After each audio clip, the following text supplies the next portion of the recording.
ಎಲ್ಲರಿಗೂ ನಮಸ್ಕಾರ.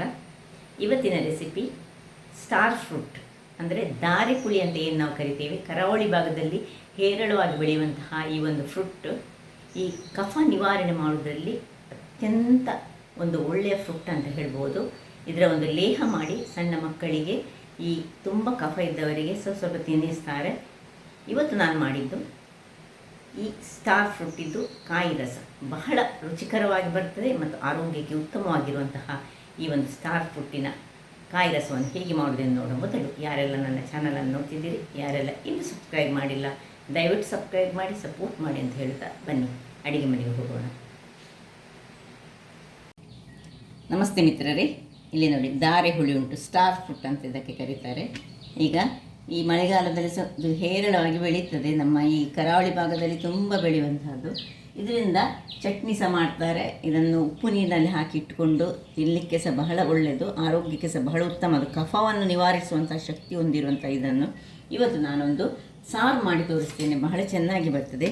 ಮೊದಲಿಗೆ ಇದನ್ನು ಸಣ್ಣದಾಗಿ ಹೀಗೆ ಸ್ವಲ್ಪ ಹೆಚ್ಚಿಟ್ಟುಕೊಳ್ಳೋಣ. ಹೀಗೆ ಸ್ಟಾರ್ ಫ್ರೂಟನ್ನು ಹೀಗೆ ಕಟ್ ಮಾಡುವಾಗ ಹೀಗೆ ಸ್ಟಾರ್ ಆಗಿ ಬರ್ತದೆ ನೋಡಿ, ಈಸಿ. ಇದಕ್ಕೇನು ಹೆಚ್ಚಿನ ಒಂದು ಇಂಗ್ರೀಡಿಯೆಂಟ್ಸೇ ಬೇಡ. ಒಂದು 30 ಗ್ರಾಮ್ಸ್ನಷ್ಟು ತೆಂಗಿನ ತುರಿ, ಒಂದು ಕಾಯಿ ಮೆಣಸು ಮತ್ತು ಒಂದು ಒಗ್ಗರಣೆಗೆ ಕೆಲವು ವಸ್ತುಗಳು ಬೇಕಾಗ್ತದೆ.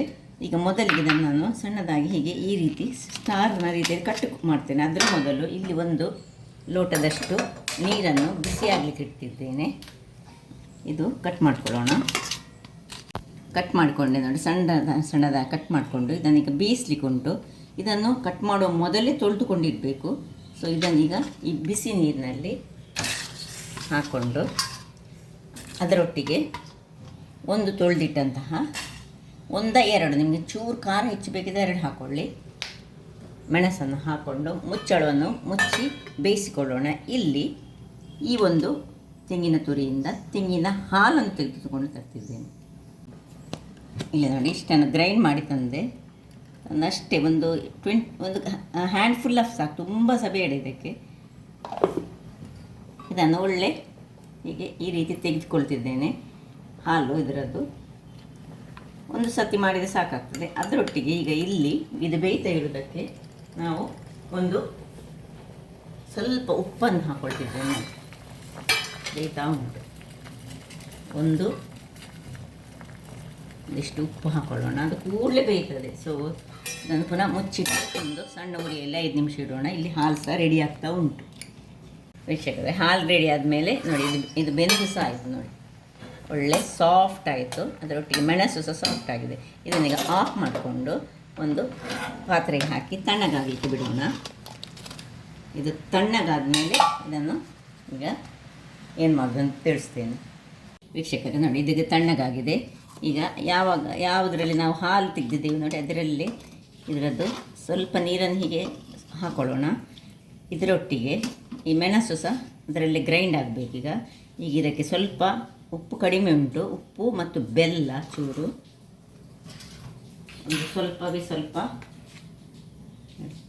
ನಿಮ್ಮ ಸಿಹಿಗೆ ತಕ್ಕ, ಸ್ವಲ್ಪ ಸಿಹಿ ಆದರೆ ಒಳ್ಳೆಯದಾಗ್ತದೆ. ಅದು ಸ್ವಲ್ಪ ಉಪ್ಪು ಕಡಿಮೆ ಉಂಟು. ಉಪ್ಪನ್ನು ಹಾಕಿ ಒಂದು ಒಳ್ಳೆ ಫೈನಾಗಿ ಗ್ರೈಂಡ್ ಮಾಡಿ ತರ್ತೇನೆ.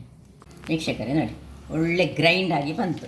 ಈಗ ಇದನ್ನೊಂದು ಪಾತ್ರೆಗೆ ಹಾಕ್ಕೊಂಡು ಈ ನೀರನ್ನು ನೋಡಿ, ಏನು ನಾವು ತೆಗೆದಿಟ್ಟುಕೊಂಡಿದ್ದೇವೆ ನೋಡಿ, ಈ ನೀರು ಇದನ್ನು ಇದಕ್ಕೆ ಹಾಕ್ಕೊಳ್ಳಿಕ್ಕೆ ಉಂಟು.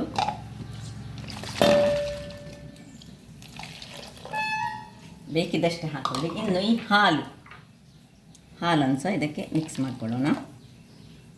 ಮಿಕ್ಸ್ ಮಾಡಿಕೊಂಡು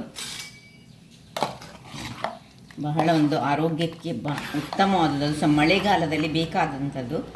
ಈಗ ಇದಕ್ಕೊಂದು ಒಳ್ಳೆಯದು ಒಗ್ಗರಣೆ ಕೊಡಲಿಕ್ಕೆ ಉಂಟು.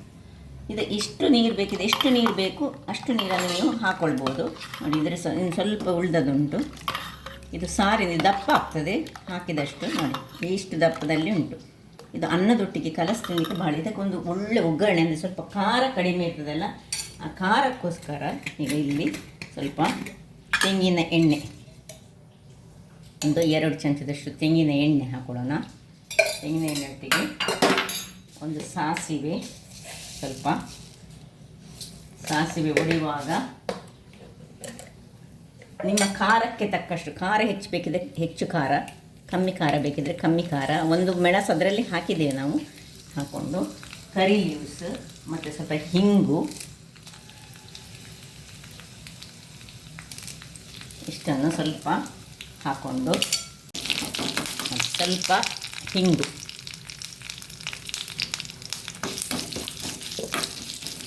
ಗಟ್ಟಿ ಹಿಂಗಿದ್ರೆ ಸಹ ಗಟ್ಟಿ ಹಿಂಗೆ ಹಾಕ್ಕೊಳ್ಬೋದು.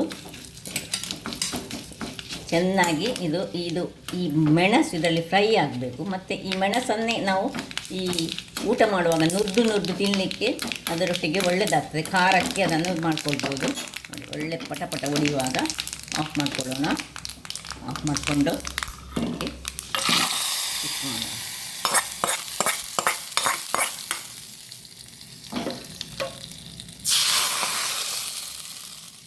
ರುಚಿಯಾದ ಹಾಗೂ ಆರೋಗ್ಯಭರಿತವಾದ ಸ್ಟಾರ್ ಫುಡ್ಡಿನ ಒಂದು ತಂಬುಳಿ ಅಂತ ಸಹ ಹೇಳ್ಬೋದು, ಸಾರಂತ ಸಹ ಹೇಳ್ಬೋದು. ಹಾಗಾದರೆ ನನ್ನ ಈ ಕುಕಿಂಗ್ ಚಾನಲ್ ನಿಮಗೆ ಇಷ್ಟ ಆದರೆ ಬೋಳು ಸುವರ್ಣ ಚಾನಲನ್ನು ಲೈಕ್ ಮಾಡಿ, ಶೇರ್ ಮಾಡಿ ಹಾಗೂ ಸಬ್ಸ್ಕ್ರೈಬ್ ಮಾಡಿ ಹಾಗೂ ನನ್ನ ಇನ್ಸ್ಟಾಗ್ರಾಮ್ ಪೇಜನ್ನು ಫಾಲೋ ಮಾಡಿ. ಧನ್ಯವಾದಗಳು.